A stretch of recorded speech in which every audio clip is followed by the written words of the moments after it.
Di situ letak cara menyikapi dan memahami bahwa Allah itulah yang tunggal dan ahad pada segala yang wujud ini. Maka oleh karena itu, jangan dipisah ceraikan hamba dengan Allah. Jangan dipisah ceraikan Allah dengan hamba. Allah dengan hamba, hamba dengan Allah, dua yang tiada berpisah. Dua yang tiada bercerai. Kalaulah Allah dengan hamba, hamba dengan Allah adalah dua yang tiada berpisah dan bercerai, itu arti yang sebenarnya Allah dengan hamba, hamba dengan Allah itu adalah ahad. Adalah tunggal. Begitu cara kita menyikapinya. Bahwa Allah itu adalah zat, hamba itulah yang dikatakan namanya dengan sifat. Zat dengan sifat, sifat dengan zat. Dua yang tiada berpisah.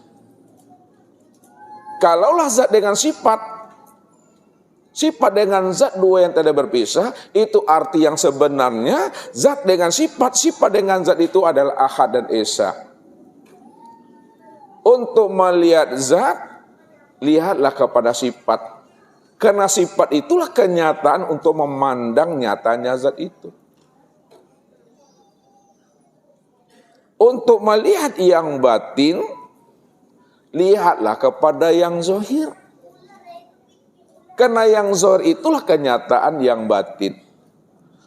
Mana yang batin? Mana yang zahir? Yang batin itulah yang dikatakan dengan zat. Dan yang zahir itulah yang disebut namanya dengan sifat. Sekarang kita beri namanya. Zat apa namanya, sifat apa pula namanya. Zat itulah yang bernama Allah dan sifat itulah yang bernama Muhammad. Untuk mengenal Allah, kenalilah Muhammad. Apa sebabnya mengenal Allah adalah dengan cara mengenal Muhammad? Karena Muhammad itulah kezohiran memandang nyatanya akan rupa Allah itu yang sebenarnya. Kenapa dikatakan Muhammad itu adalah kenyataan untuk memandang rupanya diri Allah? Karena Muhammad itu adalah kezohiran Allah. Muhammad itulah wujud nyatanya diri Allah. Kalaulah Muhammad itu adalah kezohiran Allah, wujud nyatanya diri Allah, maka Allah itu siapa bagi Muhammad? Muhammad itu siapa bagi Allah? Jadi Allah itulah yang dikatakan batinnya Muhammad. Allah itu yang dikatakan batinnya Muhammad dan Muhammad itu yang dikatakan zahirnya Allah. Maka disitulah Allah dengan Muhammad, Muhammad dengan Allah itu dua yang tiada berpisah, artinya adalah ahad. Kalau dia ahad, tentu tidak terpandang ada wujud yang lain selain daripada dirinya. Maka cara menguraikan kajinya, Allah dengan Muhammad itu, Allah adalah diriku, Muhammad itu adalah wujud diriku. Aku juga lah itu Tuhan. Maka di sini Allah menjelaskan akan ketunggalan, keahatan dirinya itu. Qul huwallahu ahad. Katakanlah hai Muhammad bahwa sesungguhnya Allah itu adalah esa. Kalaulah Allah itu esa, maka hanya dialah satu-satunya. Tidak ada diri yang lain selain daripada dirinya. Satu contoh Bapak Ibu, selalu Ustaz utarakan contoh ini, supaya setiap contoh yang Ustaz utarakan itu semakin meresap dia ke dalam dada Bapak Ibu. Apa sering contoh yang Ustaz utarakan Bapak Ibu? Kalaulah di dalam gelas ini Bapak Ibu, di dalam gelas ini kita isi namanya anggur. Kita isi dalam gelas ini anggur. Bisakah Bapak Ibu menemui sesuatu selain anggur di dalam gelas ini? Kenapa Bapak Ibu tidak mampu memandang, melihat dan menyaksikan sesuatu yang lain selain anggur di dalam gelas ini Bapak Ibu? Apa jawabannya? Karena memang anggur cuma yang ada isinya. Kalau gelas ini hanya dipenuhi oleh anggur, maka yang terpandang oleh Bapak Ibu itu hanya anggur di dalamnya. Tidak ada mungkin di dalamnya itu ada salak, permen dan lain sebagainya Bapak Ibu. Ini contoh secara rasionya. Sekarang kemana makna yang sebenarnya dari contoh yang Ustadz bawa ini? Allah itu ahad, tunggal, hanya dia satu-satunya dan tidak ada diri yang lain selain daripada dirinya. Kalau Allah itu adalah tunggal, tidak ada diri yang lain selain daripada dirinya, pertanyaan Ustadz, bisa dan mampukah Bapak Ibu memandang sesuatu yang lain selain Allah pada seisi alam ini? Halo? Tidak bisa. Kenapa Bapak Ibu tidak mampu memandang sesuatu yang lain selain Allah pada seisi alam ini Bapak Ibu? Karena memang Allah cuma yang tunggal. Allah cuma yang esa, Allah cuma yang ada. Kalau Allah cuma yang tunggal, yang esa dan yang ada, tentu tidak ada terpandang dan terlihat bagi Bapak Ibu ada wujud yang lain selain daripada dirinya. Karena memang dia yang ada, adanya itu bikulli syai'in muhit. Adanya Allah itu sudah meliputi seisi alam ini. Pertanyaannya Bapak Ibu, kalaulah adanya Allah itu sudah meliputi seisi alam ini, maka seisi alam ini apa bagi Allah? Pak Jainuddin. Inilah dia. Seisi alam ini kezahiran memandang akan nyatanya rupa diri Allah itu. Maka disinilah letak pemahamannya. Kata Rasul apa? Allah itu bertahwil. Allah itu bertajali dalam bentuk rupa yang berbeda, wujud yang bermacam-macam. Kalau Allah itu bertahwil, berganti bentuk dan rupa, bertajali dalam semua bentuk dan rupa, itu artinya segala bentuk dan rupa itulah kenyataan dan kezahiran akan wujud diri Allah itu. Rupanya boleh banyak, wajahnya boleh banyak, wujudnya boleh banyak.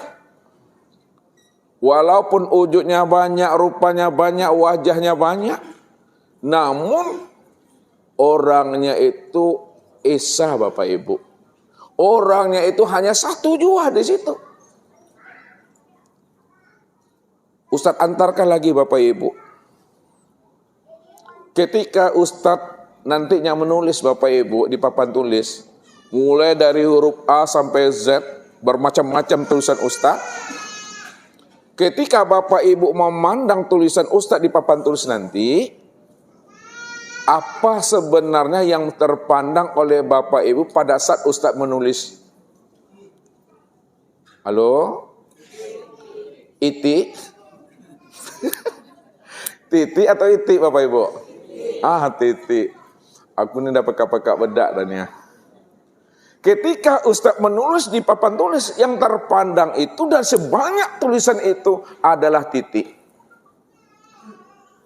Kalau yang terpandang titik Bapak Ibu, pertanyaan yang kedua, huruf A sampai Z sebenarnya dalam bentuk tulisan itu, A sampai Z itu apa bagi titik? Huruf A sampai Z yang Ustaz tulis dalam bentuk tulisan, apa sebenarnya bagi titik? Itulah yang disebut namanya bentuk rupa titik. Kalaulah huruf A sampai Z dalam bentuk tulisan yang banyak Ustaz tulis, bentuk rupa daripada titik, pertanyaan yang ketiga, apakah titik itu banyak atau titik itu satu? Titik itu satu. Yang banyak itu apa Bapak Ibu? Yang banyak itu rupanya, yang banyak itu adalah wajahnya, yang banyak itu adalah bentuknya. Ini yang Ustaz katakan tadi. Kalau yang banyak itu adalah bentuk dan rupa daripada titik, Itu artinya yang titik itu tetap satu. Seisi alam ini, apapun wujudnya, apapun bentuk dan rupanya, hakikat daripada segala bentuk dan rupa pada seisi alam ini, hakikat dirinya adalah Esa. Inilah yang disebut suhudul wahda fil kasrah. Suhudul kasrah fil wahda, suhudul wahda fil wahda. Kita lihat satu-satu Bapak Ibu. Suhudul wahda fil kasrah. Pandang yang satu pada yang banyak. Yang satu itu siapa? Yang banyak itu alam. Pandang yang satu pada yang banyak. Itu maksudnya bahwa Allah lah yang wujud, Allah lah yang nyata, Allah lah yang zahir pada segala bentuk dan rupa seisi alam ini. Allah yang wujud, Allah yang nyata ya, pada seisi alam ini. Ini yang disebut namanya suhudul wahda fil kasrah. Sekarang kita putar bahasanya. Suhudul kasrah fil wahda. Pandang yang banyak pada yang satu. Yang banyak adalah alam, yang satu itu adalah Allah. Maknanya, pandang yang banyak tanpa yang satu, itu artinya bahwa seisi alam ini, apapun wujudnya, apapun bentuk dan rupanya, apapun namanya, itu adalah kezahiran memandang wujud nyatanya rupa diri Allah itu. Ini yang Ustadz katakan tadi. Yang banyak itu rupanya, yang banyak itu bentuk dan wajahnya. Namun orangnya Esa Bapak Ibu. Yang terakhir, suhudul wahda fil wahda. Pandang yang satu pada yang satu. Pandang Allah yang tanpa Allah. Apa maknanya pandang Allah yang tanpa Allah? Bahwa Allah lah yang memandang, melihat dan menyaksikan akan wujud rupanya dirinya sendiri. Kalau Allah yang memandang akan wujud nyatanya rupa dirinya sendiri, kalau kita gunakan dengan bahasa tauhid, maka seisi alam ini karena tempat memandang akan rupa dirinya sendiri, disebutlah namanya dengan wujudullah. Atau dikatakan namanya dengan ainullah. Seisi alam ini, wujud tempat memandang nyatanya akan diri Allah. Kalau kita turunkan bahasanya ke dalam bahasa thariqat, maka seisi alam ini disebut namanya mir'atillah, cermin memandang rupanya Allah. Diturunkan lagi bahasanya ke dalam bahasa syariat, alam inilah yang disebut namanya dengan makhluk Allah. Alam inilah yang dikatakan namanya dengan sesuatu. Alam inilah yang dikatakan namanya ciptaan. Alam inilah yang disebut namanya hamba. Maka kesempurnaan hamba, kesempurnaan makhluk, kesempurnaan sesuatu, apapun bentuk dan rupanya, sempurnalah sebutannya dengan hamba. Hamba itu sebenarnya adalah cermin memandang akan rupa diri Allah. Disitulah Allah katakan, khalaqal insan ala suratir rahman wa khalaqa adam ka suratihi. Dijadikan insan itu sesuai dengan rupa ar-Rahman. Ar-Rahman itu adalah Allah. Dan dijadikan Adam itu sesuai pula dengan rupa Adam. Adam itu juga adalah gambaran rupa dirinya. Maka makna Adam itu adalah tiada. Kalaulah makna Adam itu adalah tiada, maka yang ada siapa? Yang ada itu hanya Allah. Kalau Allah yang ada, siapa Adam itu? Adam itu adalah diriku dan akulah Adam itu yang sebenar-benarnya. Dikatakan Adam itu adalah memandang rupa diri. Dinaikkan dia ke atas. Dalam bahasa tauhid, Adam itu yang wujudullah itu. Adam itu yang katakan ainullah. Wujud nyatanya akan rupa Allah itu. Naikkan lagi ke makrifat. Rupanya Adam itu tiada lain adalah dirinya. Kalaulah Adam itu tiada lain adalah dirinya, maka itikadkanlah ke dalam hati, Adam itu adalah dia itu. Wallahu nafsiyun wa ana nafsuhu wujudahu. Allah itu adalah diriku dan akulah sebenarnya akan wujud dirinya. Tidak ada rupa yang lain lagi Bapak Ibu. Siapa yang sudah memahami akan rahasia, akan sejati dirinya, maka ketika itu dia sudah mengenal akan Allah. Makanya mengenal Allah itu paling mudah Bapak Ibu. Tak payah untuk mencari dan menemui Allah itu. Mudah sekali. Makanya tiliklah alam pada diri ini. Baca alam pada diri, pandang alam pada diri. Bahwa alam makro ini sempurna sebutannya dengan alam mikro. Alam mikro itu adalah diri. Disinilah dikiaskan oleh orang-orang arifin, baca alam pada diri, baca diri di dalam diri. Di dalam diri ada diri, di dalam diri ada rahasia diri. Di dalam rahasia diri itulah aku wujud dengan sendirinya, kata Allah. Ana fi abdi, zohirun robbi fi batni abdi. Maka untuk tahunya kita akmal diri kita, untuk pahamnya kita sejati diri kita ini, maka butuh kita namanya mursyid. Butuh namanya kita ini pembimbing.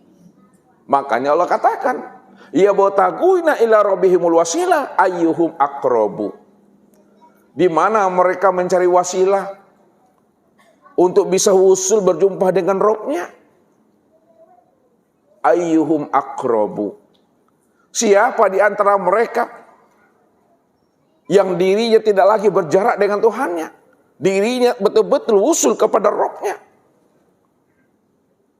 maka dialah sebenar-benarnya wasilah yang mampu menghantarkan ruhani diri kita ini untuk bisa usul liqa bermusahadah dengan Rabb-nya. Maka untuk lebih paham dan mengertinya Bapak Ibu, untuk mengenali akan hakikat rahasia diri kita ini, sebelum datangnya ajal ruh meninggalkan cangkangnya, maka tunggulah pesan-pesan berikut ini. Baik Bapak Ibu, ya. Hidup di alam syahada ini, sebelum ruh meninggalkan akan cangkangnya, sebelum kita menemui namanya ajal dan kematian kita, maka wajib kenali diri supaya kita paham dan mengerti siapa sebenar-benarnya rahasia hakikat diri kita ini. Orang yang sudah mengenali akan rahasia hakikat dirinya, disitulah dia tahu jalan pulang dan kembali kepada Allah. Karena Allah itulah sebenarnya yang dikatakan rahasia hakikat diri kita. Karena Allah itu adalah rahasia hakikat diri Bapak Ibu dan rahasia hakikat diri Ustadz, maka disebutlah Allah itu si akmal diri. Disebutlah Allah itu sejati diri. Disebutlah Allah itu diri yang sejati. Dikatakanlah Allah itu diri yang sebenar-benar diri. Jadi diri yang sebenar diri, diri seakmal diri, diri sejati diri, itu adalah Allah Azza wa Jalla. Dia cuma yang wujud dan yang ada sejak dahulunya, sekarang dan yang akan datang. Maka disinilah kita disuruh oleh Allah untuk ikra ke dalam diri, menilik ke dalam diri, menyentar ke dalam diri, supaya kita benar-benar mampu mengenal Allah yang sudah wujud dan nyata sempurna pada diri kita ini. Ini pesan Nabi kepada kita. Man talabal maula bi ghairi nafsi faqad dolalan ba'ida. Barang siapa ingin mencari Tuhan, ingin menemui Tuhan, jauh keluar daripada dirinya, maka dia telah berada pada kesesatan yang sangat jauh. Padahal Tuhan yang kita cari selama ini tiada lain sudah wujud dan nyata pada diri sendiri. Namun kenapa kita tidak mampu mengenal dan memahaminya? Karena kita terhijab dengan keakuan diri kita. Kita terhijab dengan kesadaran diri kita yang merasa wujud dan yang merasa bersifat. Selagi Bapak Ibu merasa wujud dan merasa bersifat, maka selama hidup kita tidak akan pernah berjumpa dan bersua dengan Allah itu. Karena kita terhijab dengan keakuan diri kita sendiri. Lalu bagaimana cara kita membuang hijab itu? Bagaimana cara kita membongkar hijab yang tertanam pada diri kita ini? Jalan satu-satunya, keluar kita dari diri kita. Keluar kita dari keakuan kita. Bagaimana cara keluar dari keakuan diri kita? Apa kata Rasul? Untuk keluar daripada keakuan diri kita ini, mutu qabla anta mutu. Matikan dirimu sebelum ajalmu sampai. Matikan dirimu sebelum ruh melepaskan cangkangnya. Jadi mematikan diri sebelum ruh melepaskan cangkangnya. Mematikan diri sebelum ajal sampai. Itu maksudnya hilangkan keakuan dan kesadaran diri yang merasa diri itu wujud dan bersifat. Apa kata Allah? Bila engkau adalah engkau, maka engkau tak kenal aku. Bila engkau bukanlah engkau, pasti engkau kenal dengan aku. Kalau kita masih merasa ada, kita masih merasa wujud, masih merasa kita ini yang sama, yang basor, yang kalam, yang ilmu, yang kuda, iroda, dan hayat, maka selama itu kita tidak akan pernah mengenal akan Allah. Tapi apabila kita sudah menyadarinya, dengan sesadar-sadarnya bahwa kita ini tiada melihat, tiada mendengar, tiada berkata, tiada mengetahui, berkuasa, berkehendak dan hidup. Maka ketika itu, saat dan detik itu, disitulah kita paham, kita mengerti bahwa yang benar-benar wujud itu hanya Dia. Kalau Dia yang benar-benar wujud, maka Dialah yang benar-benar hidup. Kalau Dia yang benar-benar hidup, maka yang mendengar itu Dia. Yang melihat itu adalah Dia. Yang berkata, mengetahui, berkuasa, berkehendak dan hidup itu hanya Dia. Makanya rupa, wujud nyatanya diri Allah itu pada diri masing-masing. Inilah pesannya Nabi, arafun nas man arafuli nafsi. Manusia yang arif, manusia yang bijaksana, manusia yang mengenal itu adalah manusia yang mampu mengenal, membuka tabir kegaiban akan rahasia dirinya.